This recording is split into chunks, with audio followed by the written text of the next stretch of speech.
નમસ્કાર મિત્રો, સિને પ્રભાઈકના આપણા શોમાં ફરી એકવાર આપનું સ્વાગત છે. આપણે વાત કરી રહ્યા હતા આપણા સૌના વાલા જગવિખ્યાત કોમેડી કિંગ, હાસ્ય સમ્રાટ સંજયભાઈ. સંજયભાઈ, અત્યાર સુધી તમારી હિન્દી ફિલ્મો કેટલી છે, ગુજરાતી ફિલ્મો કેટલી છે? ગણી નથી. થિયેટરનું કાઉન્ટ મારું બરાબર હોય છે. ઓકે. ફિલ્મો એકચ્યુઅલી છે ને, વેરી ફ્રેન્કલી કહું ને, હું ફિલ્મોને બહુ મહત્વ નથી આપતો. કામ કરું છું, ફિલ્મો કરવી મને ગમે છે, એક્ટિંગ તો એક્ટિંગ જ છે, પણ હું આમ જેને કહેવાય ને કે ગણતરી બહુ નથી રાખતો. તો હિન્દી મેં 15 કરી હશે, ગુજરાતી પણ એટલી જ કરી હશે.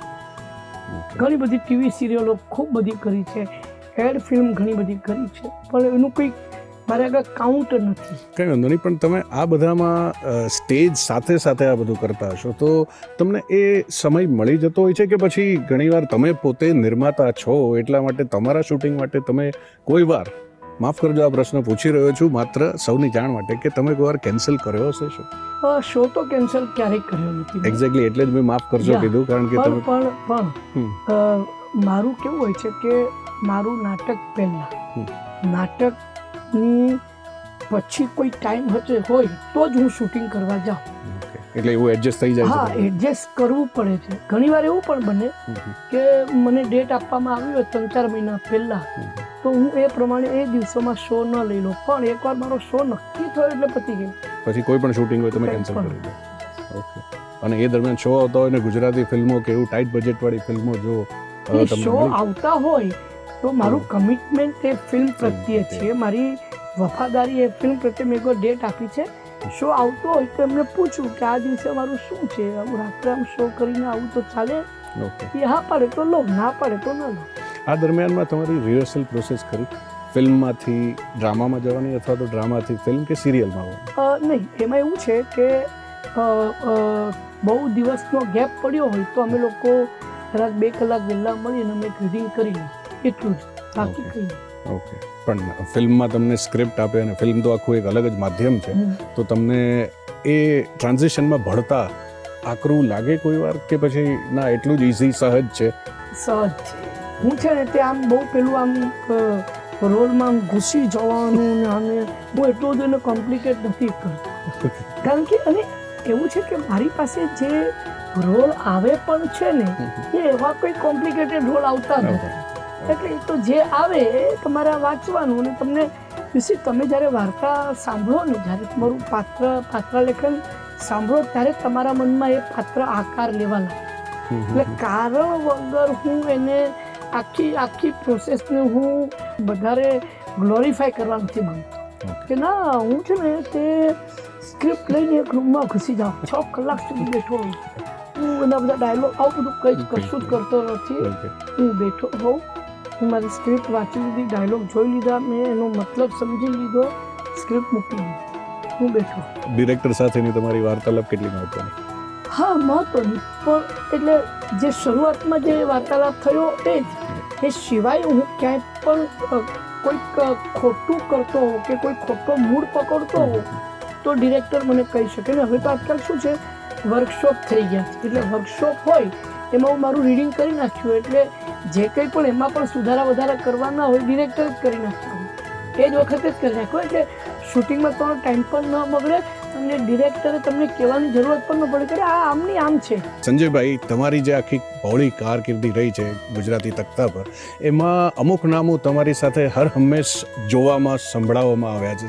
લોકોએ સાંભળ્યા છે કે આ નામ, આ ટીમ તમારી સાથે કાર્યરત હોય જ છે, જેમ કે કૌસ્તુભભાઈ છે, કૌસ્તુભ ત્રિવેદી, ખ્યાતનામ બીજા મુંબઈના ખ્યાતનામ પ્રોડ્યુસર વિપુલ મહેતા સાહેબ, જેમણે તમારા ઘણા બધા મને લાગે છે અત્યાર સુધીના મેક્સિમમ ડ્રામા ડિરેક્ટ કર્યા, છેલભાઈ, પરેશભાઈ, આ બધાની સાથે તમારો અલગ અલગ ડિપાર્ટમેન્ટના કેવો અનુભવ રહ્યો? વિનોદ સરવૈયા આવી ગયા છે, એમણે પણ તમારા બહુ જ બધા નાટક લખ્યા. વિપુલ મહેતાએ મારા 85 નાટક ડિરેક્ટ કર્યા છે, વિનોદ સરવૈયાએ 65 નાટક લખ્યા છે, છેલભાઈએ છેલ પરેશે લગભગ 90-95 નાટકોમાં સેટ ડિઝાઇનિંગ કર્યું છે.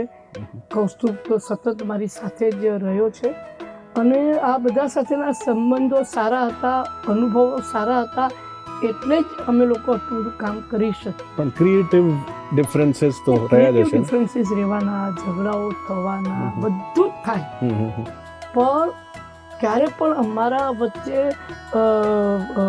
મતભેદો થયા છે, મનભેદ થયા નથી, ક્યારે પણ નહીં. વિપુલ સાથે પણ નહીં. વિપુલ પણ હવે અત્યારે ફિલ્મો કરી રહ્યો છે, એટલે હવે મારા નાટકો ડિરેક્ટ નથી કરી શકતો, ટાઈમ નથી હોતો, એટલે હવે હું પોતે ડિરેક્ટર બની ગયો છું અને મારા નાટકો હવે હું પોતે જ ડિરેક્ટ કરું છું. ગાડું ચાલી રહ્યું છે, અટકતું નથી. સર, તમે આ પ્રોસેસ દરમિયાન તમે સારા નામ કહેવાય છે ફિલ્મ ઇન્ડસ્ટ્રીના, એ લોકોને પણ તખ્તા પર એક મોકો આપ્યો એમ જ કહી શકાય. જેમ કે 12 રિટાયર થયા, એમાં જયા બચ્ચન મેડમ, જેમણે બહુ જબરદસ્ત રોલ કર્યો, જે તમે આખો એમને કંડાર્યો, એમને મોકો આપ્યો. શત્રુઘ્ન સિન્હા સાહેબ, પછી કહી શકો બા તને ક્યાં રાખો, કદાચ રોહિણીબેન. તો આ બધા નામની સાથે કામ કરવામાં પ્રોડ્યુસર તરીકે તમને કેટલી તકલીફ પડી? મને બિલકુલ, કારણ કે મેં એવા લોકો સાથે જ કામ કર્યું છે કે જે ખૂબ જ પ્રોફેશનલ હોય. જયાજી સાથે, જયા બચ્ચનજી સાથે મેં 2 નાટકો કર્યા, માँ રિટાયર હોતી હૈ અને ડૉક્ટર મુક્તા. જયાજી એક્સ્ટ્રીમલી ઇમોશનલ પર્સન છે અને ખૂબ જ મારું જ આખી ટીમનું બહુ ધ્યાન રાખે, મારું સૌથી ઓછું ધ્યાન રાખે, સૌથી વધારે મને ધમકાવે અને કોઈ દિવસ પણ એમનાથી મને કોઈ તકલીફ નથી થઈ. કોઈ દિવસ રિહર્સલ્સમાં મોડા નથી આવ્યા. ઇનફેક્ટ એવું થતું હતું કે 4 વાગ્યાના રિહર્સલ્સમાં ત્યારે મારી પાસે કાઇનેટિક હોન્ડા હતું, તો બધું મારા કામ પતાવીને હું પહોંચ્યો, 5-10 મિનિટ મોડો પહોંચ્યો, જયાજીની કાર આવીને ઊભી હોય રિહર્સલ હોલની બહાર. એટલે અમે લોકોએ, મેં ને મારા ડિરેક્ટર રમેશ તલવાર સાહેબ, અમે નક્કી કર્યું કે જયાજીને હવે છે ને તે રિહર્સલનો અડધો કલાક પછીનો ટાઈમ આપવાનો, કારણ કે એકદમ ટાઈમ પર આવી જાય. તો એ હતું. બીજી વસ્તુ મને એમ લાગે છે કે આપ ભલા તો જગ ભલા. જો તમે પોતે ક્લિયર હો તમારા પૈસાની બાબતમાં, મેં કોઈ દિવસ કોઈમાં 1 રૂપિયો બાકી નથી રાખ્યો. ક્યારે પ્રેમને એમના જે પ્રમાણે ટાઈમ પર પૈસા ડ્યુ થતા હોય તો આપી જ દેવાના ક્યારે, એટલે એ બધામાં પણ કોઈ દિવસ તકલીફ થઈ નથી. શત્રુઘ્ન સિન્હાની જ્યાં સુધી વાત છે, તો ખ્યાતનામ ડિરેક્ટર રમણ કુમાર, એમણે મને કહ્યું હતું કે શત્રુજી काम करना चाहते हैं, प्लेन है तुम लोग मिल लेते आओ जरा. तो મળવા જોતો નહોતો यार, थोड़ा यार वो लेट लतीफ आदमी है, शो पे नहीं आया तो मैं किधर जाऊंगा, मेरे को नहीं मिला. પછી બહુ કહું તો મળવા ગયા. તો સાહેબ એમને મળીને એમના વિશેની બધી જ માન્યતાઓ, ખોટી માન્યતાઓ દૂર થઈ ગઈ અને એ એકદમ પંક્ચ્યુઅલ માણસ, થિયેટરની બાબત પ્રોપર રિહર્સલ્સ કરે, પ્રોપર ટાઈમ પર આવી જાય, જ્યાં કોઈ ત્યાં આવી જાય. શત્રુજી એ લોકોને ખાવા પીવામાં, રહેઠાણમાં, ડ્રોપ પિકઅપમાં કંઈ જ નહીં, કારણ કે એમની સગવડોનું એ બધું મને ખબર હોય કે આટલું છે, એ બધું તમે એમને આપી દો, પછી કોઈ કોન્ફ્લિક્ટનો પોઈન્ટ જ ન ઊભો થાય. આવી જ રીતે મેં ઝીનત અમાનજી સાથે કામ કર્યું, ચૂપકે, તો એકદમ ઇઝી ગોઈંગ. પછી મેં કર્યું જાવેદ જાફરી સાથે, શર્મન જોશી સાથે, દિલીપ જોશી તો ખબર જ છે, દિલીપ જોશી સાથે, રોહિણી અતંગરી સાથે, આ બધા સાથે વિદેશની ટૂરો પણ કરી છે, કેતકી દવે સાથે, બધા. એટલે પણ મને ક્યારેય પણ કોઈ તકલીફ પડી, દર્શન જરીવાલા સાથે, બધા સાથે. પણ હંમેશા તમે પ્રોફેશનલ હોત, આપ ભલા તો જગ ભલા. સંજયભાઈ, આ પ્રોસેસ દરમિયાન અગેન દરેક પ્રોફેશનની એક પોતાની કોમેડી હોય છે. આ પ્રોફેશનની કોમેડી કેવી થતી હોય છે તમારી સાથે, ખાસ કરીને કેવા અનુભવો થયા જેમાં તમને ખરેખર હસવું આવી? હા, ઘણા બધા. એટલે સ્ટેજ ઉપર તો રોજે રોજ થતા હોય, કંઈક ને કંઈક હોય. બેક સ્ટેજમાં હોય, બોક્સ ઓફિસ પર તમે ટિકિટ લેવા વાળા પ્રેક્ષકો હોય, એ લોકો પણ ઘણીવાર, કારણ કે શું હોય છે કે કોઈને નાટકના નામ યાદ જ નથી રહેતા, એટલે કંઈક ભલતા જ નામ બોલે ને આપણે બી સમજી જવાનું કે આ નાટકની વાત કરે છે. કે બધા કલાકારો જે હોય, એ શું છે, કલાકારો જે છે ને એ કલા માટી જેવા હોય છે. એ માટીને તમે ક્લે હોય ને એને તમે જેવો શેપ આપો એવી રીતે વળે. તમે એમને દાબમાં રાખો તો દાબમાં રહેશે, તમે એમને છૂટ એને આપશો તો પછી એટલી એ છૂટ પણ લઈ લેશો. કલાકારો છે ને એ લોકોની સાથે મેં ક્યારેય પણ અપમાનજનક વાતને ક્યારેય નથી કરી. હું હસીને એમની જે પણ નબળાઈઓ હોય એ બધી સ્વીકારી લઉં છું. એવું કોઈક એકદમ કોઈ શોર્ટ ટેમ્પર હોય તો હું સ્વીકારી લઉં. ક્યારેક શો પર મોડા આવ્યા હોય તો હું હસીને એમને કહું ભાઈ આવું ન કરી આવે. એટલે બિકોઝ શું છે કે તમે ક્યારેય પણ કોઈના બોસ બનશો ને કોઈને નહીં ગમે. તમારે બોસ નહીં બનવાનું, તમારે એમના જેવા થઈને રહેવાનું. હવે તમારે ત્યાં કામ કરતો ડ્રેસમેન હોય તો ડ્રેસમેન સાથે તમારે ડ્રેસમેન જેવા બનીને રહેવાનું, બેકસ્ટેજવાળા સાથે બેકસ્ટેજ જેવા બનીને રહેવાનું, કલાકારો સાથે કલાકાર બનીને રહેવાનું. એટલે મેં શત્રુજી સાથે પણ ઘણીવાર ખૂબ મજાક મસ્તી કરી, જયાજી સાથે પણ બહુ જ મજાક મસ્તી કરી. કારણ કે તમે કામ કરતા હો ને તો એક આફ્ટર અ પોઈન્ટ પછી બધું તૂટી જાય. પછી જે માણસ રિયલ માણસ હોય ને એ બહાર આવે, એ તમારા માનો ને એમના માનો, બંને બહાર આવે અને તમારે એ રીતે વર્તવાનું છે. સંજયભાઈ, ખાસ એ પૂછવાનું કે હવે જે બદલતો સમાજ, બદલતો સમય, તમારા હિસાબે તમે જે આખો અનુભવનો મોડો આખો એક રસ્તો કંડાર્યો, એમાં મનોરંજનના માધ્યમો વધી ગયા, તો આવામાં હવે જે OTT પ્લેટફોર્મ આવી રહ્યું છે અથવા તો જે કાર્યરત ખૂબ અત્યારે બધાના જીવનમાં છે, તમને પોતાને કેવું લાગી રહ્યું છે કે એમાં કામ કરવા જવું એ કેટલું લાભદાયક છે એક્ટર તરીકે, નિર્માતા તરીકે, અને ઓવરઓલ એની અસર કેવી છે? નહીં, એવું છે કે કામ વધી ગયું છે, કલાકારો પાસે ખૂબ કામ આવી રહ્યું છે. જ્યાં સુધી મારો સવાલ છે, હું તો હંમેશા I go with the flow. મારે તો એક્ટિંગ કરવાની છે, પછી ટેલિવિઝન હોય, વેબ સિરીઝ હોય, ફિલ્મ હોય કે નાટક હોય. ફક્ત ફરક શું છે કે નાટકમાં હું એમ્પ્લોયર છું, હું નિર્માતા છું, હું નાટક ઊભું કરું છું, હું બધાને ભેગા કરું. આ બધા માધ્યમમાં હું એમ્પ્લોય છું, એટલે મારા કંટ્રોલમાં બહુ નથી હોતું. એટલે હું એ લોકોના ભરોસે બહુ રહેતો નથી. મારી પાસે આ નાટક છે ને, એ જે મારું નાનકડું રજવાડું છે ને, એના ઉપર વધારે ધ્યાન કેન્દ્રિત કરું છું કે ભાઈ એ, કારણ કે એ મારા હાથે ચાલે છે, બીજા બધા બીજાના હાથે ચાલે છે અને એ લોકો મને એમાં હાયર કરે છે.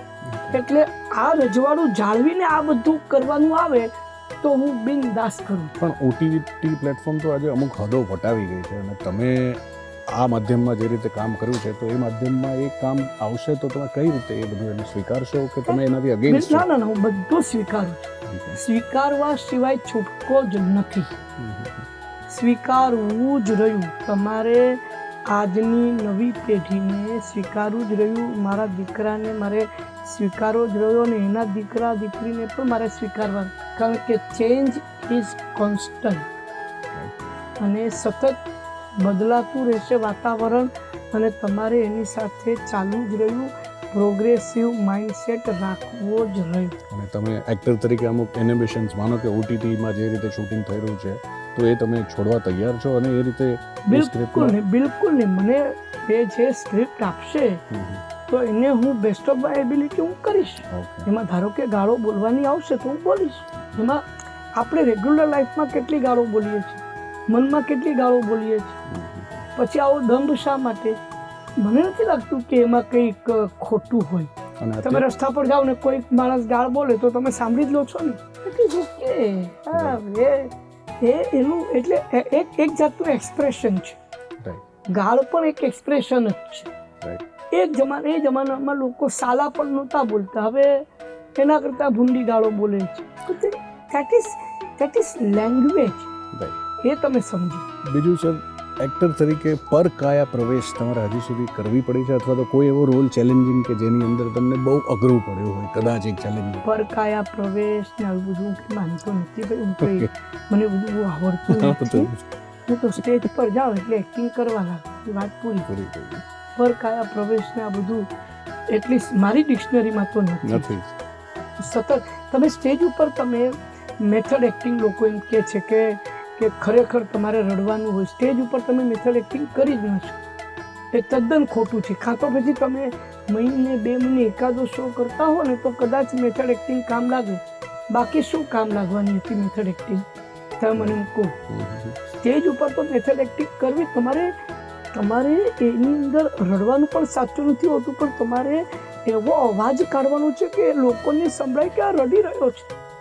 6 રો પછી તો તમારે એક્સપ્રેશન પણ દેખાતા નથી પ્રેક્ષકોને, તમારો તો અવાજ જ પહોંચવાનો છે. સો મેથડ એક્ટિંગ આ બધા થિયેટરમાં તો કામ નથી લાગતી, અને ફિલ્મોમાં પણ તમારા 50 જણા ઊભા હોય તો તમે શું આમાં તમે કેટલું ઇન્વોલ્વમેન્ટ તમે કરી શકો? તમારે એક્ટિંગ કરવાની એવી રીતે કરવાની હોય કે તમને એમ લાગે કે આ લોકોને એમ લાગે, તમારે લોકોને કન્વિન્સ કરવાના. ઋષિ કપૂર જ્યારે ગિટાર વગાડે તો ગિટાર એવી રીતે વગાડે કે એવું લાગે કે આ જ વગાડી રહ્યો છે. એ એની એક્ટિંગની એબિલિટી છે, એક્ટિંગ જ છે ને એક જાતની.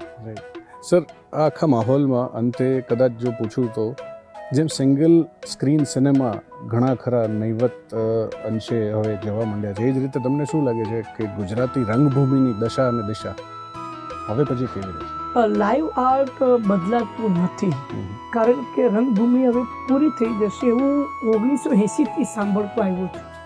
જ્યારે દૂરદર્શન આવ્યું ને દૂરદર્શન પર દર રવિવારે સાંજે 6 વાગે એક હિન્દી ફિલ્મ દેખાડતી, ત્યારે બધાના બુકિંગ પર અસર પડી. આ 75થી શરૂ થયું હતું, પતી ગઈ રંગભૂમિ, પતી ગઈ. હવે કોણ આવશે જોવા?